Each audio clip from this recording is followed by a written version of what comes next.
Hi ನಮಸ್ತೆ. ಇವತ್ತು tomato ಮೊಟ್ಟೆ ಪಲ್ಯ ಮಾಡ್ಕೊಳ್ಳೋಣ ಅಂತ ಮೊಟ್ಟೆನೆಲ್ಲ ಬೇಯಿಸ್ಕೊಂಡು ಮೊಟ್ಟೆನೆಲ್ಲ ಸುಲ್ಕೊಂಡಿದ್ದೀನಿ. ಇನ್ನು 2 ಭಾಗ ಮಾಡ್ಕೊಂಡಿದ್ದೀನಿ. ಇನ್ನು ಉಳಿದಿರುವಂತಹ ಎಲ್ಲ ಮೊಟ್ಟೆಗಳನ್ನು ಈ ರೀತಿ 2 ಭಾಗ ಮಾಡಿಕೊಂಡು ಒಂದು ಕಡಾಯಿ ಇಟ್ಬಿಟ್ಟು ಅದಕ್ಕೆ ಒಂದು 4 ಟೇಬಲ್ ಸ್ಪೂನ್ ಆಗೋವಷ್ಟು ಎಣ್ಣೆ ಹಾಕಿಬಿಟ್ಟು ಅದಕ್ಕೆ ಸ್ವಲ್ಪ ಟೊಮೊಟೊ ಹಣ್ಣು ಸಣ್ಣದಾಗಿ ಕಟ್ ಮಾಡಿರೋದು, ಹಾಗೆ ಸ್ವಲ್ಪ ಕರಿಬೇವು ಹಾಕಿಬಿಟ್ಟು ಫ್ರೈ ಆದಮೇಲೆ ಸ್ವಲ್ಪ ಶುಂಠಿ ಬೆಳ್ಳುಳ್ಳಿ ಪೇಸ್ಟ್ ಹಾಕಿಬಿಟ್ಟು ಅದೆಲ್ಲ ಹಸಿ ವಾಸನೆ ಹೋದ್ಮೇಲೆ ಉಪ್ಪು ಅರಿಶಿನ ಪುಡಿ ಹಾಕಿಬಿಟ್ಟು ಒಂದು 2 ನಿಮಿಷ ಫ್ರೈ ಮಾಡಿಕೊಂಡು ಇದಕ್ಕೆ ಖಾರದ ಪುಡಿ ಹಾಕಿಬಿಟ್ಟು ಇದೆಲ್ಲ ಚೆನ್ನಾಗಿ ಫ್ರೈ ಆಗೋವರೆಗೂ ಬಿಡ್ತಾಯಿದ್ದೀನಿ. ಈ ರೀತಿ ಸ್ವಲ್ಪ ಚೆನ್ನಾಗಿ ಫ್ರೈ ಆಗೋವಾಗ ಇನ್ನೊಂದು ತವ ತಗೊಂಡು ಅದಕ್ಕೆ ಸ್ವಲ್ಪ ಎಣ್ಣೆ ಹಾಗೆ ಅರಿಶಿನ ಪುಡಿ ಸ್ವಲ್ಪ ಉಪ್ಪು ಹಾಕಿಬಿಟ್ಟು ತವ ತುಂಬ ಸ್ಪ್ರೆಡ್ ಆಗೋವರೆಗೂ ಬಿಡ್ತಾಯಿದ್ದೀನಿ.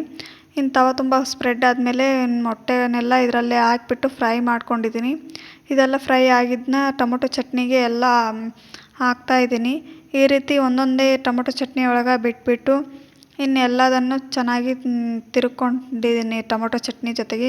ಲಾಸ್ಟಿಗೆ ಸ್ವಲ್ಪ ಕೊತ್ತಂಬರಿ ಉದುರಿಸ್ಕೊಂಡ್ರೆ 1-2 ನಿಮಿಷ ಬಿಟ್ಟರೆ ಆಯಿತು, ಟೊಮೊಟೊ ಮೊಟ್ಟೆ ಪಲ್ಯ ರೆಡಿ ಆಯಿತು. ತುಂಬ ಚೆನ್ನಾಗಿತ್ತು. ಈ ರೀತಿ ಒಂದ್ಸರಿ ಟ್ರೈ ಮಾಡಿ. ನಾನು ಸಹ ಊಟ ಮಾಡಿ ಅಂಗಡಿಗೆ ಹೋಗಿ ಸ್ವಲ್ಪ ಮನೆಗೆ ಬೇಕಾಗಿರುವ ಐಟಮ್ ತರಬೇಕಾಯ್ತು ಅಂತ ತಗೊಂಡು ಬಂದೆ. ಇನ್ನು ನನ್ನ ಮಗಳು ಸಹ ಮಲಗಿದ್ಲು ಅಂತ ಇನ್ನು ಎಲ್ಲ ತಂದಿರೋದನ್ನೆಲ್ಲ ಸ್ವಲ್ಪ ತೆಗೆದಿಡ್ತಾ ಇದ್ದೆ. ಇನ್ನು ಸಂಜೆ ಆಯ್ತು ಅಂತ ಟೀ ಸಹ ಮಾಡ್ಕೊಂಡು ಕುಡ್ದಿದ್ದಾಯಿತು.